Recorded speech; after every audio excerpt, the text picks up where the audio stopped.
Hello বন্ধুরা, welcome back to my channel. তোমরা সবাই কেমন আছো? আশা করছি ভালো আছো। একটা নারকেল ছিল, সেটাকে ভাবলাম একটু খোঁড়াবো, তো নারকেল খোঁড়াটা অন্য জায়গায় আছে, আবার কত সেখান থেকে বার করতে সমস্যা। সেজন্যই নারকেলটাকে আমি ছালটা ছুলে পিস পিস করে নিয়েছি। আর এই যে একটা ব্যাটার তৈরি করেছি, ব্যাটারে দিয়েছি রোল ময়দা বেশি পরিমাণ, একটুখানি চালের গুঁড়ো আর একটুখানি সুজি, আর এখানে তাওয়া বের করে রেখেছি।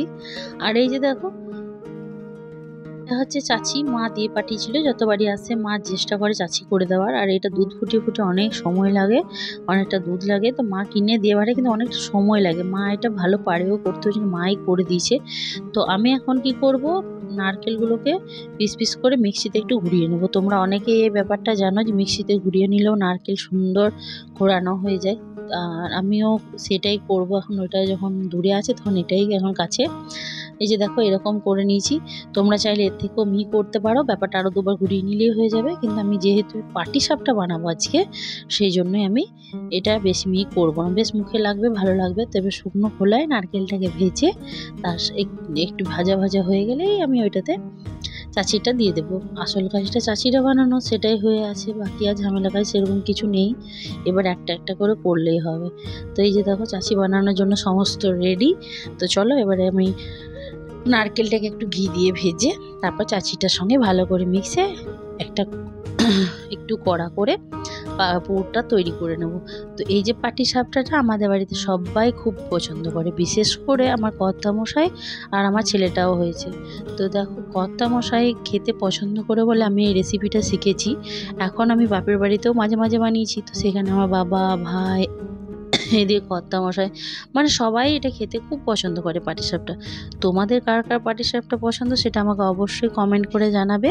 কে কীভাবে বানাও সেটাও জানিও। আমি এই খুব তাড়াহুড়োর মধ্যে সিম্পলভাবে এরকমভাবেই করি।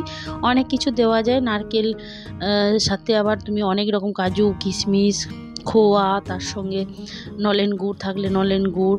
তবে শীত চলে গেছে, আর শীত চলে যাওয়ার আগেই এইটা করতে বেশ ভালো লাগে, খেতেও ভালো লাগে। তো আমার প্রত্যেকটা ভিডিওতে নার্গিস খাতুন বলে এক দিদিভাই কমেন্ট করো, সব ভিডিওতে আমার খুবই ভালো লাগে। এইভাবেই আমার পাশে থেকেও ভালোবাসা দিও তোমরা সবাই মিলে। আর নার্গিস খাতুন যে নামটা আছে, জানি না সেই দিদিভাইয়ের নাম কি, তোমার যদি সেটাই হয়ে থাকে তুমি তোমার ফ্যামিলি নিয়ে সবাইকে নিয়ে এইভাবেই ভালো থেকো। তো ব্যাটারটা দেখো এইভাবে গুলবো। ব্যাটারটা খুব পাতলা করলে হবে না, খুব মোটা করলেও হবে না, এটা আমি পরিমাণটা বলতে পারবো না। পরিমাণটা আমার নিজের মনে মতো করে নিই, মানে যে কাপ এইভাবে বলতে পারবো না। তো ব্যাটারটা এরকম হবে। তোমরা তো পাটিসাপটা বলো বা ধোসা বলো সবাই জানো মোটামুটি। তবে আমাদের বাড়িতে এটা চালের গুঁড়ো দিয়ে খেতে পছন্দ করে না, এটা রোল ময়দা দিয়েই খেতে বেশি পছন্দ করে। তো আমি ঘি দিয়েই করব।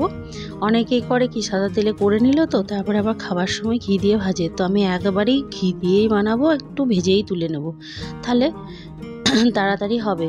তো এই যে দেখো, চামচ না পেয়ে খুন্তির ভীষণ দিকটা করেই আমি বের করে নিলাম ঘি, কারণ আমার তাওয়াটা গরম হয়ে গেছে। আর আমাদের বাড়িতে পাটিসাপটা করতে গেলে অনেকগুলো করে করতে হয়, আর আমাদের বাড়িতে না পাটিসাপটা কখনো ফেলানো যায় না।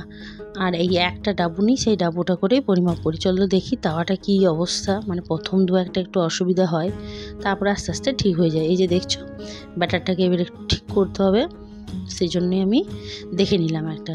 তো চলো এইভাবে করব। তোমাদের কার কার এইরকম পাটিসাপটা খেতে ভালো লাগে জানিও। আর যেটা বলছিলাম, আমাদের বাড়িতে পাটিসাপটা কখনো নষ্ট হয় না। আর এই যে দেখছো, এরকম তাওয়াতে দিয়ে পরে পুরটা বেশি করে দিলে, যত বেশি পুর দেবে তত বেশি খেতে টেস্ট হয়। আবার পাটিসাপটাগুলোকে ওরকমভাবে ভেজে তুলে একটা দুধের এইরকম, এই যে চাচি করেছে, চাচি না করে চাচির থেকে একটু আর একটু দুধের মতো থাকবে, সেরকম চাচিটা রেখে এইগুলোর ওপর ঢেলে দেওয়া যায়। ওইটাও খেতে কিন্তু খুব সুন্দর লাগে। তো ওইটা আমি কোনো বেশি বানাই না, ওইটা খেতে অসুবিধা হয়, বেশি দিন থাকেও না। আর আমাদের বাড়িতে পাটিসাপটা করলে বেশ অনেক পরিমাণ করতে হয়। সন্ধেবেলায় খাই কর্তামশাই, আমরা সবাই খাই, আবার রাতের বেলায় খাবে, বেঁচে গেলে তার পরের দিনে খাবে। আবার গ্রীষ্মকালে যদি দু একবার বানাই, তো সেটাকে আবার ফ্রিজে রেখে তার আবার তাওয়াতে গরম করে দিতে হবে। এই যে দেখছো, প্রথমবার এটা একটু কেমন হয়েছিল, মানে ব্যাটারটা ঠিক হয়নি বলে আবার আমি ব্যাটারটা ঠিক করেছি, খুব সুন্দর মতো হয়ে যায়। এইগুলো কিন্তু বেশি বড় বড় হয় না, পিঠের মতন বড় বড় হলে তাহলে ভালো লাগে না, আবার খুব ছোটও ভালো লাগে না, মিডিয়াম সাইজটাই বেশ ভালো লাগে। আর বেশ অনেকটা করে চাষি দিলে বেশ ভালো লাগে। তো চাষিটা আমি একটু শক্ত করেছি, যে এইটাতে দেওয়ার সময়ই একটু নরম হয়ে যায় বলে, এবার যদি নরম করি না তাহলে অনেকটা নরম হয়ে যায়। আমি তো এইভাবেই করি, আমার শাশুড়ি মায়ের কাছ থেকে এই রেসিপিটা আমি শিখেছি। আমার কর্তামশাই, আমাদের বাড়ির সবাই, এখন ওই বাড়িরও বাবা ভাই সবাই পছন্দ করে। তোমরা কে কীভাবে করো সেটা আমাকে অবশ্যই জানিও। তো এইভাবে একটা একটা করতে করতে না অনেকক্ষণ সময় লেগে যায়। যেমন আমি শুরু করেছিলাম 5টা থেকে, আমার শেষ হয়েছে প্রায় 7টা 10-15। তো অনেকক্ষণ সময় সাপেক্ষ এটা কিন্তু লাগে।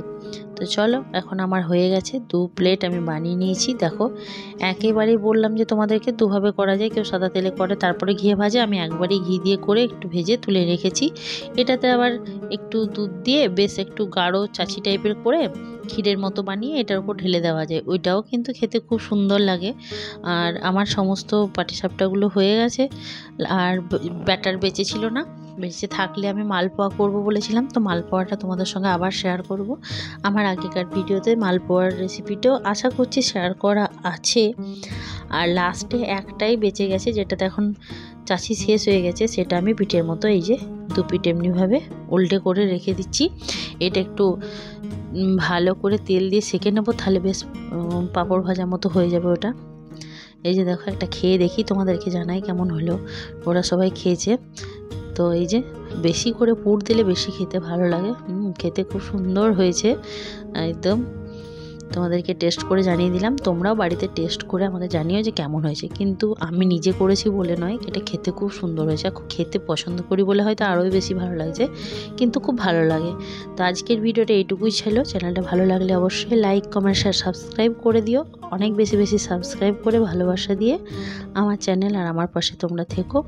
তোমরাও অনেক অনেক ভালো থেকো, সুস্থ থেকো। ফিরে আসবো নতুন একটা ব্লগ নিয়ে, ততক্ষণে তোমরা টাটা বাই।